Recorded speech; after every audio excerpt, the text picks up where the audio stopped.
Oke.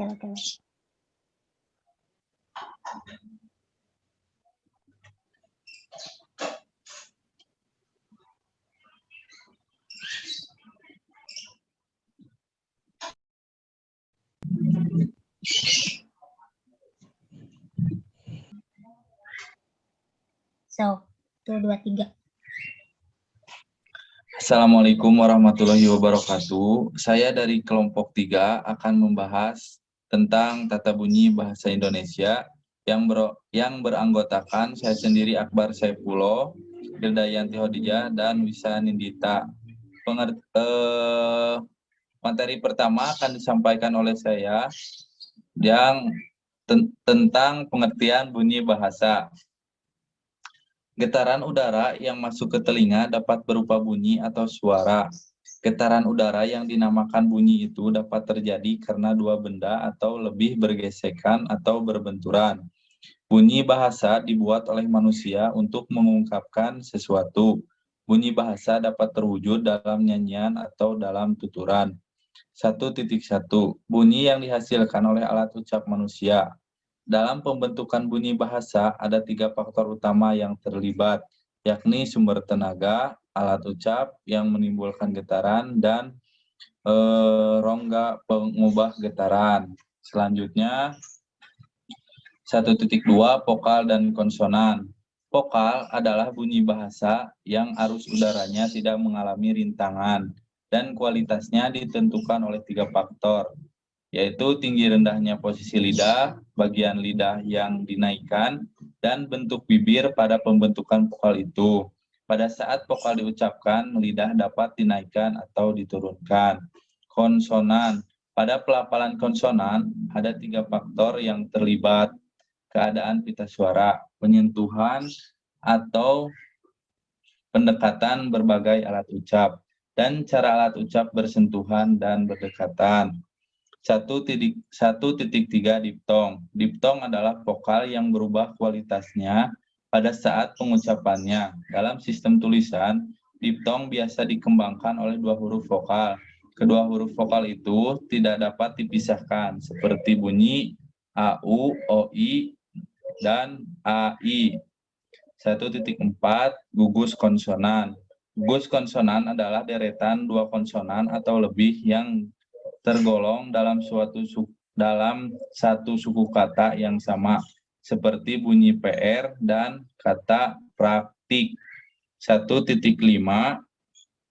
fonem dan grafem. Fonem merujuk ke bunyi bahasa, sedangkan grafem merujuk ke huruf atau gabungan huruf sebagai satuan pelambangan fonem dalam sistem ejaan. Fonem biasanya dikembangkan dengan huruf dalam penulisannya, sering tidak tampak perbedaannya dari grafem. Misalnya, kata pergi terdiri dari 4 huruf, P, A, G, I. Selanjutnya, fonem segmental dan suprasegmental. Fonem vokal dan konsonan merupakan fonem segmental karena dapat diruas-ruas. Fonem tersebut biasanya terwujud bersama-sama dengan suprasegmental seperti tekanan, jangka, dan nada. Di samping ketiga ciri itu, pada untayan terdengar pula ciri suprasegmental lain, yakni intonasi dan ritme. 1.7 suku kata. Suku kata adalah bagian kata yang diucapkan dalam satu hembusan napas dan biasanya terdiri dari beberapa fonem. Beberapa contoh suku kata adalah sebagai berikut: pergi, pergi, ambil, ambil. Selanjutnya,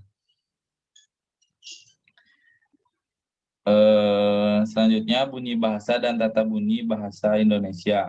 2.1 vokal dalam bahasa Indonesia. Fonem vokal dalam bahasa Indonesia berjumlah 6, yakni A, I, U, E, O, dan E. 2.1.1 alofon vokal. Tiap vokal memiliki alofon atau variasi. 2.1.2 diftong. Diftong merupakan deret 2 vokal yang tidak dapat dipisahkan. Dalam bahasa Indonesia terdapat 3 buah diftong, yaitu ai, au, dan oi. yang masing-masingnya ditulis A, I, A, U, dan OI. 2.2. Konsonan dalam bahasa Indonesia. Sesuai dengan artikulasinya, konsonan dalam bahasa Indonesia dapat dikategorikan berdasarkan 3 faktor. Yang pertama, keadaan pita suara, yang kedua, daerah artikulasi, dan yang ketiga, cara artikulasinya. Selanjutnya, cara artikulasi, daerah artikulasi bilabil, labiodental, dental, alveoral, palatal, pelar, glotal. Nah, ini sebagai cirinya. Mohon maaf tidak saya jelaskan karena ini hanya berbentuk tabel saja dan sudah dijelaskan dalam tabel tersebut. Selanjutnya, pada bagian di atas tampak bahwa dalam bahasa Indonesia ada 22 konsonan, 22 konsonan fonem. Cara memberi nama konsonan adalah dengan menyebut cara artikulasinya dulu, kemudian daerah artikulasinya, dan akhirnya keadaan pita suara. Konsonan P misalnya adalah konsonan hambat bilabial tak bersuara, sedangkan J adalah konsonan aprikat palafal bersuara. Pasangan konsonan hambat P, B, T, D, dan KG selain memiliki perbedaan dalam daerah artikulasinya, juga mempunyai kesamaan dalam pembentukannya, yakni P, T, dan K dibentuk dengan pita suara tak bergetar, sedangkan B, D, dan G dengan pita suara yang bergetar. Contoh, pola-pola, lapar-lapar, bola-bola, kabar-kabar.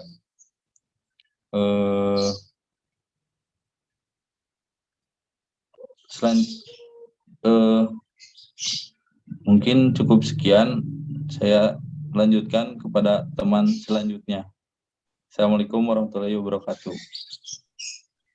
Materi selanjutnya akan dilanjutkan oleh saya, Wisanita. Dari tabel di slide 5 bisa dilihat cara artikulasi, daerah artikulasi bilabial, labiodental, dental, alveoral, palatal, pelar, glotal. Berikut akan dijelaskan satu persatu. Konsonan hambat alveolar, yaitu T dan D, umumnya dilafalkan dengan ujung lidah ditempelkan pada gusi. Jadi ketika kita menyebutkan kalimat yang awalannya berhuruf T, maka otomatis lidah kita akan pertama-tama ditempelkan di gusi T dan D. Contoh katanya adalah tari. Lidah kita akan menempel di gusi terlebih dahulu. Selanjutnya kata dari, dan juga ada kata pantai dan pandai. Itu untuk konsonan hambat alveolar T dan D. Lalu ada konsonan hambat pelar K dan G. Dihasilkan dengan menempelkan belakang lidah pada langit-langit lunak. Udara dihambat di sini dan kemudian dilepaskan. K dan G. Contoh katanya adalah kalah, galah, akar, dan agar. Selanjutnya, dalam bahasa Indonesia terdapat 6 konsonan frikatif, 5 tak bersuara, yakni F, S, X, dan H, dan 1 yang bersuara, yakni Z. Contohnya fakultas, bukan fakultas tetapi fakultas. Ada udara, fakultas. Kalau menggunakan P biasa, fakultas. Lalu ada kata lafal, bukan lapal, tapi lafal. Selanjutnya, penggantian F dan P. Hendaklah dihindari dalam tulisan, ada kalanya F dilambangkan dengan huruf V. Karena penyebutan kata F dan V itu hampir sama-sama memiliki udara. Contohnya F, ada udaranya.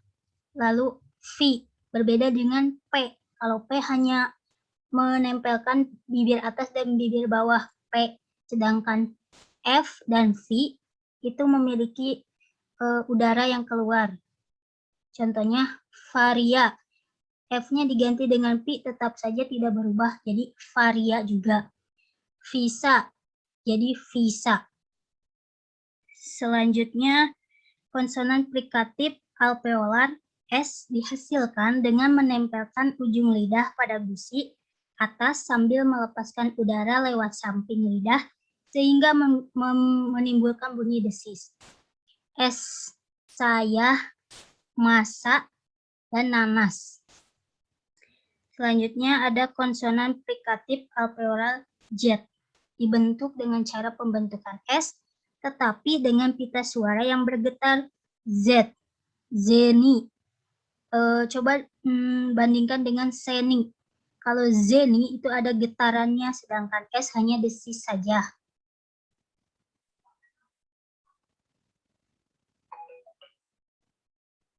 Selanjutnya, konsonan frikatif palatal tak bersuara S dibentuk dengan menempelkan lidah pada langit-langit keras, tetapi udara dapat melewati samping lidah dan menimbulkan bunyi desis.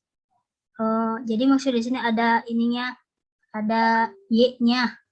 Jadi beda sama S yang tadi, ini ada sak. Kalau tanda ini istilahnya ada Y, jadi syak. Sah jadi syah.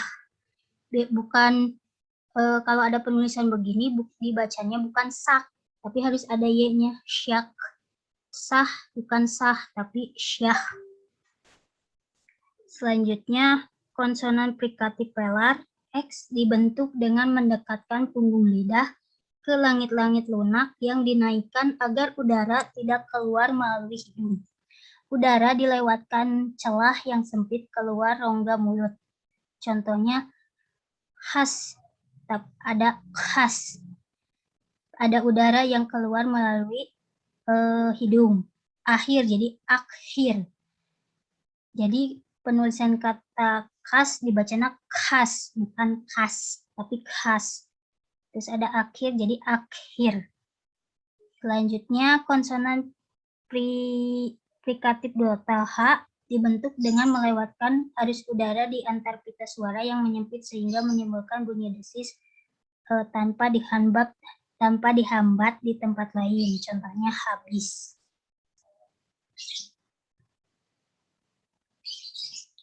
Selanjutnya, dalam bahasa Indonesia terdapat dua konsonan aplikat. Satu tak bersuara, yakni C, dan satu bersuara, yaitu J.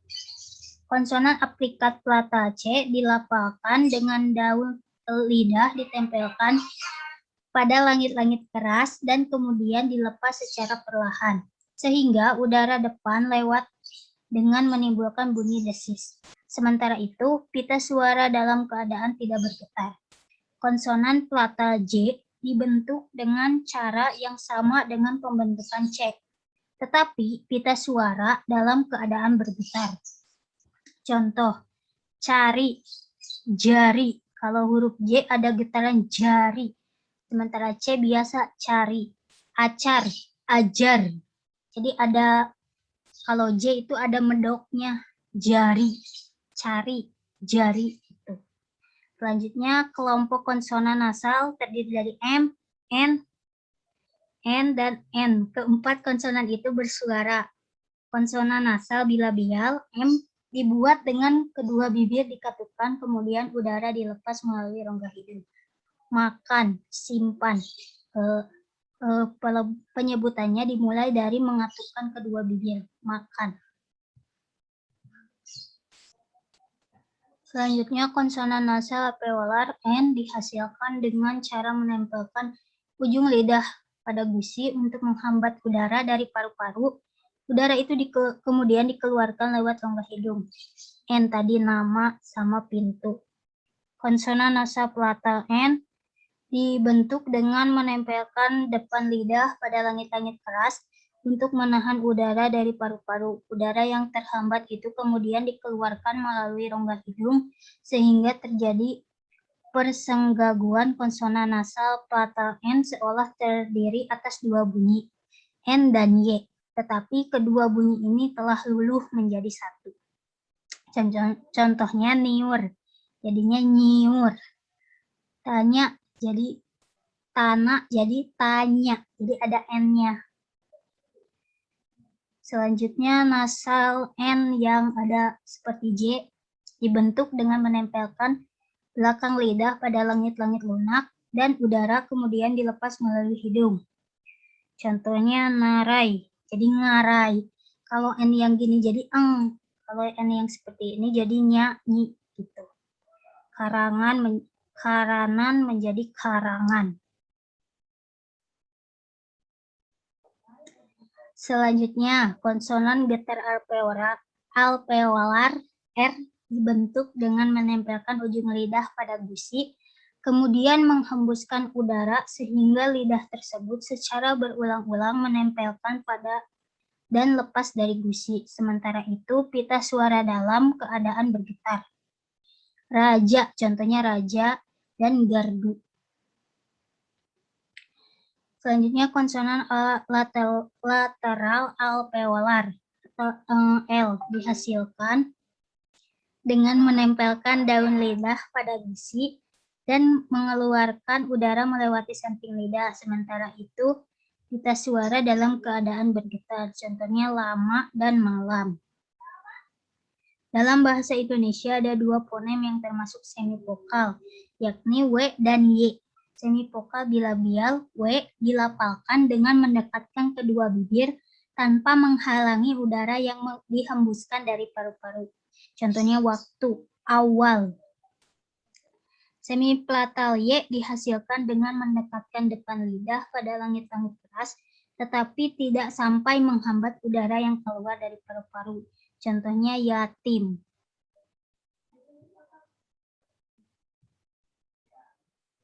Sekian materi yang dapat saya sampaikan. Selanjutnya akan dilanjutkan oleh Saudari Hilda.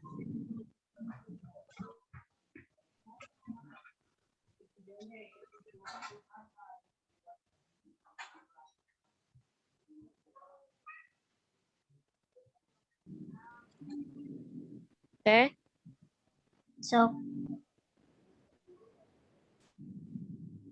jelas tuh Teh Swanten Hilda? jelas? Jelas. Udah luplep tadi asa iya Teh. Saja saya akan melanjutkan materi tata bunyi bahasa. Dalam tata bunyi bahasa ada alofon konsonan. Setiap fonem konsonan mempunyai pula alofon yang dalam banyak hal ditentukan oleh posisi fonem tersebut dalam kata atau suku kata. Jadi di dalam alofon konsonan itu mempunyai dua fonem, mempunyai dua alofon yakni P dan P. Alofon P adalah alofon yang lepas, artinya kedua bibir yang terkatup dibuka untuk menghasilkan bunyi. Alofon macam itu terdapat pada posisi awal suku kata. Karena itu, alofon itu dapat pula terdapat di tengah kata. Sebaliknya, alofon P adalah alofon tak lepas, artinya kedua bibir tertutup untuk beberapa saat sebelum pembentukan bunyi berikutnya. Alofon itu terdapat pada posisi akhir suku kata. Pada umumnya, alofon seperti itu terdapat pada akhir kata pula, fonem B. Fonem B hanya mempunyai satu alofon, yakni B, yang posisinya selalu mengawali suku kata. Di dalam kata, posisinya fonem B mempunyai dua alofon, T dan T. Nah, seperti halnya bibir P. Seperti halnya dengan P dan T adalah alofon yang lepas, yang pada bentuknya ujung lidah menyentuh gusi, tetapi lidah itu segera dilepaskan. Terus ada juga struktur suku kata, dan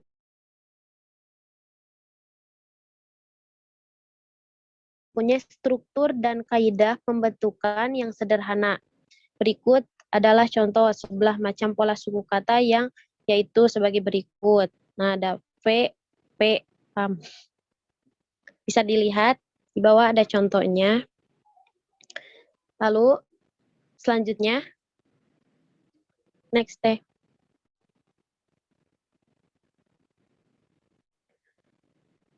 Pemenggalan kata.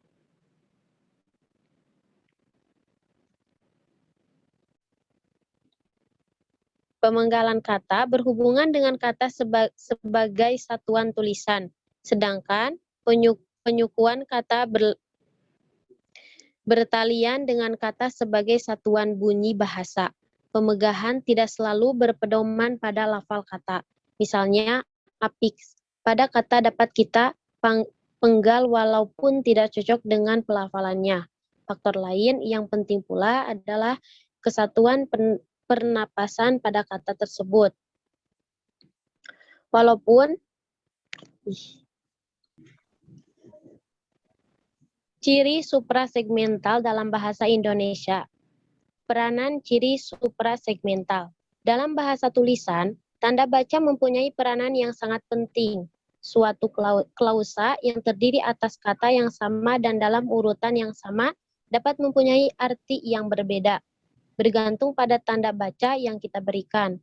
Klausa seperti dia dapat pergi dapat merupakan suatu pernyataan jika diakhiri dengan tanda titik. Akan tetapi, jika diakhiri dengan tanda tanya, klausa itu berubah menjadi pertanyaan seperti yang dapat dilihat di bawah, di contoh. Contoh seperti, dia dapat pergi. Nah, itu menggunakan tanda titik. Kalau menggunakan tanda baca, dia dapat pergi. Nah, dalam bahasa lisan tertentu tidak didapati tanda baca seperti itu karena itulah cara kita mengucapkan kata dan kalimat sangat penting. Contoh yang kalimat tadi diucapkan dengan intonasi menurunkan memberikan arti pertanyaan, sedangkan dengan intonasi yang naik mengubah arti menjadi pertanyaan.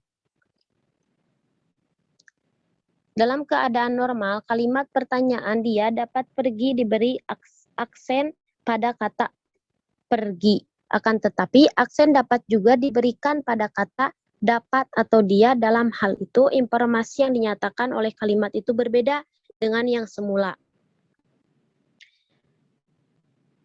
Terus ada intonasi dan ritme. Pertama-tama kita harus membedakan pengertian intonasi dan pengertian ritme.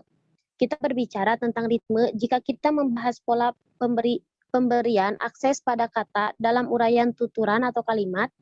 Pemberian akses itu dilakukan dengan selang waktu yang sama untuk beberapa bahasa dengan selang waktu yang berbeda untuk beberapa bahasa yang lain. Bahasa Inggris misalnya mengikuti ritme yang berdasarkan jangka waktu sehingga kedua kalimat berikut. Contoh seperti zones, hair, no, dan sebagainya. Diucapkan dengan jangka waktu yang agak sama.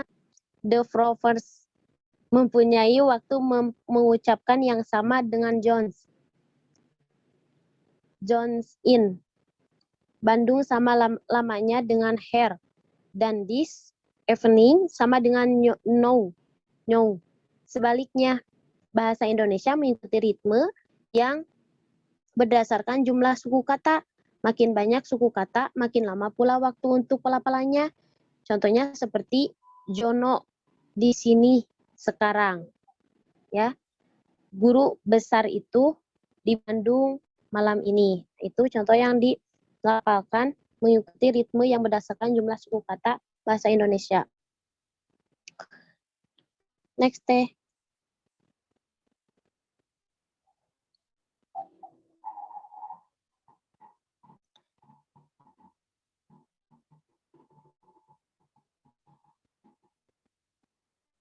Kesimpulan. Kesimpulan. Sok. Terus. Kesimpulannya,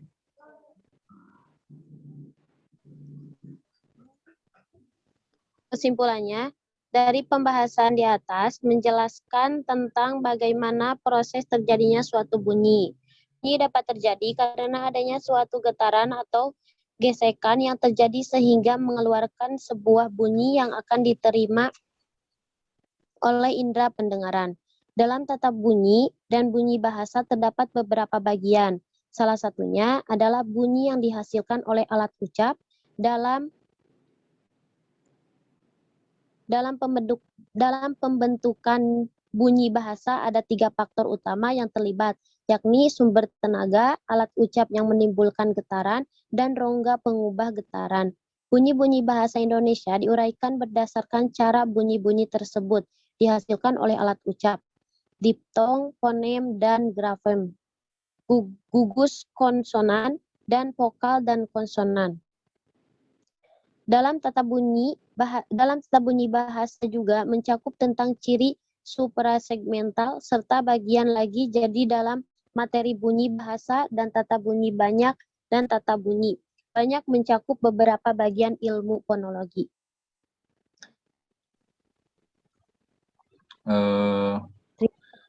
Mungkin cukup sekian presentasi dari kelompok kami. Mohon maaf banyak kekurangannya.